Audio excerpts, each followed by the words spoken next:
Hindi inaasahan na pati ang walang talong Saitama ay nagkaroon ng araw na nawalan ng diwa.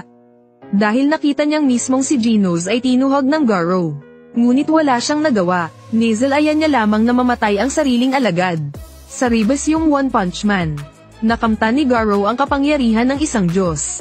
Kaya ngayon ay kaya niyang patuloy na matuto at mag-evolve. Mula noon wala na siyang naging katapat sa Sansinukob. Kahit kaharap ang numero 1 S-Class na si Blast, si Garou ay walang bahid ng takot. Ang lakas ng universo ay walang tigil na umaagos sa kanyang katawan. At sa harap ng mga S-Class na bayani, ay bigla niyang sinunggaban si Genos.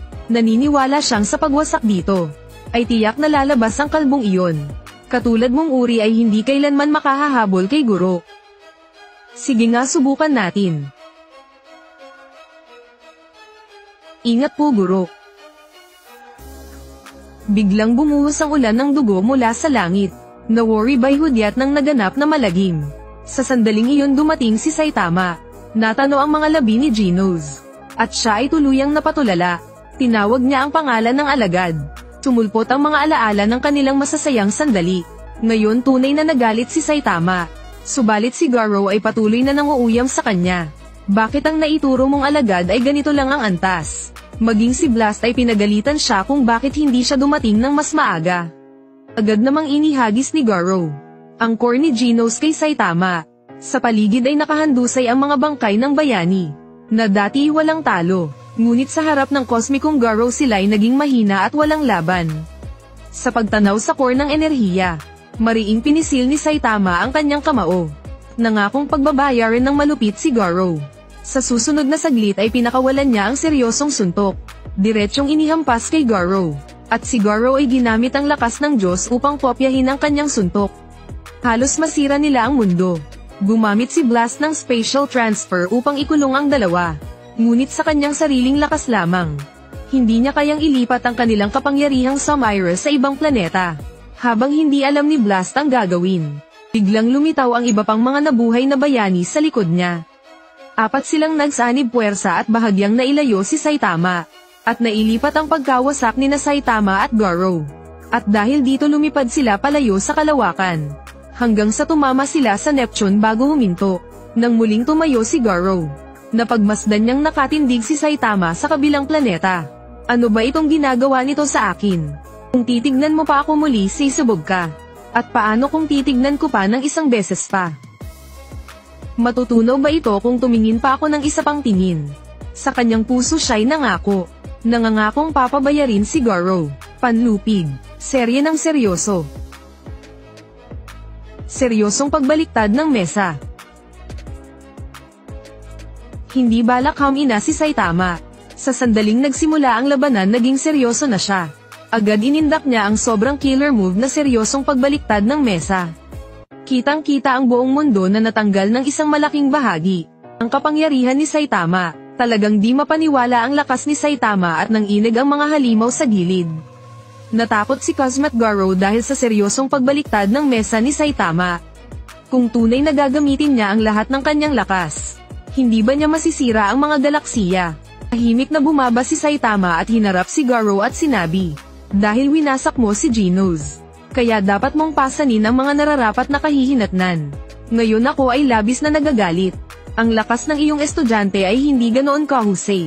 Pagkatapos sabihin ni Garou, agad na nagtapon ng suntok kay Saitama.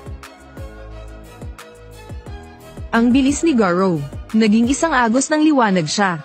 Ang supersonic na sunod-sunod na suntok ay bumagsak kay Saitama nang walang tigil. Sa bawat dinaanan ng kanilang mga anino ay may gusaling nagigiba. Ang alon ng labanan nila ay agad bumalat sa buong lungsod. Matagal silang naglaban ngunit pareho silang walang gallows. Mali pala kalbo ang Guro kaya walang buhok. Nag-ipon ng lakas si Saitama sa kanang kamay. At basta na lang pumasa ng karaniwang suntok. Sabi ng pakiramdam ni Garou. Kapag tinanggap niya ito baka siya'y mamatay. At talagang naiwasan ni Garou ang suntok. May kaba siyang nakatingin kay Saitama. At nagpa siya na hindi na magtago ng lakas. Lumipad siya at bumilis hanggang sa liwanag. At bumagsak sa likuran ni Saitama. Pinakawalan ng kanyang pinakamalakas na tira.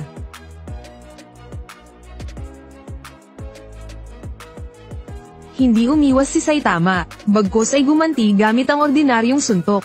2 kamay, sunod-sunod na ordinaryong suntok.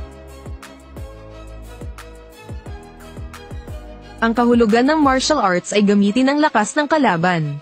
At nagawa ni Garou na igiya ang kamao ni Saitama sa mukha nito mismo.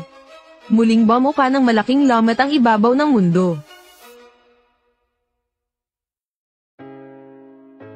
Agad na gumaling ang katawan ni Garou. At nagsimula siyang magyabang. Pinagmamalaki na ang kanyang suntok ay pinaghalong lahat ng estilo. Taglay ko ang lakas ng universo kaya kong patuloy na matuto at mag-evolve. At ang aking katawan ay kusang nagagaling gamit ang puwersa ng universo. Kaya kapag natapos kita, ako ang tatayo sa tuktok ng mundo. Sa harap ng mga salita ni Garou na parang pahayag ng tagumpay. Iniunat ni Saitama ang kamay at sinabing tigil na ang Saturday. Ilabas mo na ang lahat ng lakas mo at nagalit si Garou. Walang sabi-sabing sinuntok niya sa tiyan si Saitama. At lumipad si Saitama ng ilang daang metro. Patunay na umangat pa ng ilang antas ang lakas ni Garou. Ngunit sa mukha ni Saitama makikita na parang walang nangyari. Hindi pa nakontento si Garou kaya sumugod muli. At walang pakundangang inapakan ang mukha ni Saitama. Muling naging mayabang si Garou. At pinuri si Saitama na siya raw ang nagbukas ng kanyang mga daanan ng lakas. Ngayon lang talaga naging seryoso si Saitama at nagsabi, ganito lang kasaya ang laban. Ang alon ng kanilang labanan ay nagpasiklab ng mga bulalakaw. At ang mga bulalakaw ay nagsimulang bumagsak dahil sa grabidad ng mundo. Tinuring ng mga tao sa ibabaw na ang sakunang ito ay antas Diyos. Kung bumagsak ang mga bulalakaw sa lupa, mawawala ang lahat ng sibilisasyon sa ibabaw. Patuloy pa rin sa kanilang labanan.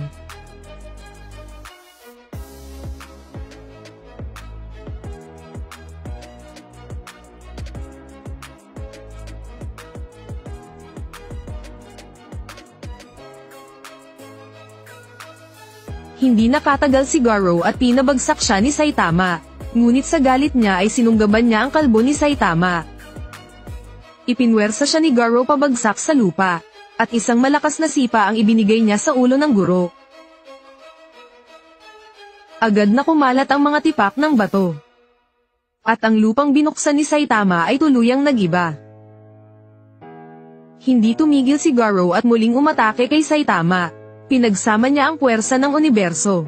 At isang suntok ang nagpabagsak kay Saitama hanggang sa Mars.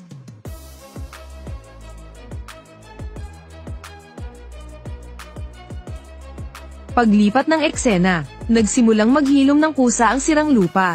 At ito ay dahil sa kapangyarihan ni Blast.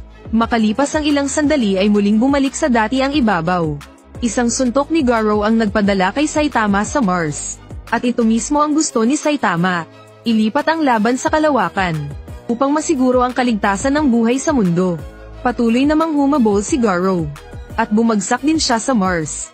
Nagkatitigan silang dalawa. Naalala ni Saitama ang lahat ng bayani sa asosasyon.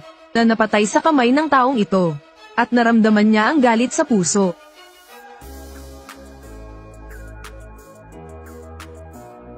Sa harap ng nakakatakot na suntok ni Saitama, ibinigay ni Garou ang lahat ng kanyang lakas. Nakita ni Blast ang enerhiyang kosmiko sa paligid nila na kumikilos. At naisip niya na kung magpapatuloy ang laban, mawawala ang buong sistemang solar. Nagpasya siyang pigilan ang laban. Ngunit huli na, ang pagsabog mula sa kanilang laban ay papunta na sa mundo. At inisip ni Blast na hindi dapat masira ang mundo sa kanyang harap. Nagpasya siyang gamitin ang kanyang lakas upang pigilan ang alon ng pagsabog. Nang siya mismo ay nawalan ng tiwala sa sarili. Lumitaw ang mga halimaw at sabay-sabay silang nagsabi, kahit ayaw naming tulungan kayong tinatawag na mga bayani, pero ang mundo ay tahanan pa rin namin. Kaya nakilahok din ang mga halimaw sa pagpigil ng alon ng pagsabog. Habang palapit ang pagsabog, ibig sabihin ay wala ng oras. Sa wakas pinakawalan ni na Blast ang nakolektang enerhiya. Dalawang puwersa ang nagbanggaan at hindi magpatalo. Sa paglipas ng oras na kontrol din ni na Blast ang alon ng pagsabog. At nakaligtas ang mundo. Sobrang nakakatakot ang laban ni na Saitama at Garou. Kaya nilang wasakin kahit mga galaksiya. Paglipat ng eksena, naglalaban na sila sa buwan ng Jupiter. Taglay na ni Garou ang kapangyarihan ng mga bituin. Ngayon kaya niyang patuloy na mag-evolve. Upang palakasin ang kanyang katawan. Kaya rin niyang gayahin ang mga galaw ng kalaban. At talagang gamitin ng kalaban laban sa sarili. Hindi patas si Garou. At siya ang unang umatake. Isang malakas na suntok ang tumama kay Saitama. Ang alon ng pagsabog mula sa labanan. Halos nagpabagsak sa mga bayani. Isang kakaibang tanawin ang lumitaw sa kanilang harap. May mga kulog na biglang lumilitaw sa langit. Ganito katindi ang kanilang labanan. At ang mga S-class na bayani na walang magawa, ay tahimik na nagdasal para kay Saitama. Nagmayabang si Garou sa harap ni Saitama. Sinabi niyang pinaghalo niya ang lahat ng estilo. At sanay na siya sa lahat ng klase ng suntok. Pagkasabi niya ay ginaya niya mismo si Saitama. Napatulala si Saitama, ngunit ang kamao ni Garou ay tunay at totoo. At ginamit niya ang karaniwang sunod-sunod na suntok ni Saitama. Napilitan si Saitama na gayahin din iyon. Nagtapos silang pantay. Sobrang nakakatakot ang pag-angat ng lakas ni Garou. Isang napakalakas na alon ng enerhiya ang bumalat mula sa kanilang laban. Hindi inaasahan sa unang salpukan. Natapos ito sa pareho silang tinamaan ng suntok. Mula sa laban na ito nawala ang takot sa puso ni Garou. Habang kumukupas ang usok unti-unting lumitaw ang anyo ni Garou. Maingat niyang minasdan ang paligid. At biglang naramdaman niyang may mali. Pagtingala niya sa langit, ang lalaking tumanggap ng buong lakas niyang suntok, ay nakatingin pababa sa kanya mula sa itaas. Sirang-sira ang balat at pantalon ni Saitama. Ngunit mahigpit pa rin niyang hawak ang sirang core ni Genos. Mula sa anggulo ni Garou pagtingala, makikitang natatakpan ng kakaibang liwanag ang langit sa likod ni Saitama. Habang lumalayo ang tanawin, nalaman nilang nakarating na sila. Sa Europa buwan ng Jupiter na bilyong kilometro mula sa mundo. Namangha si Garou sa lakas ni Saitama. Tao pa ba talaga ang taong ito? Isang layunin lamang ang nasa isip ni Saitama ang iganti si Genos. Wala na siyang pakialam kung saan sila naroroon. Binalak niyang ilagay ang core ni Genos sa kanyang damit. Ngunit natakot siya na baka mawala ito sa laban. Mas mabuting hawakan na lang niya ito. Ganito ang naisip ni Saitama.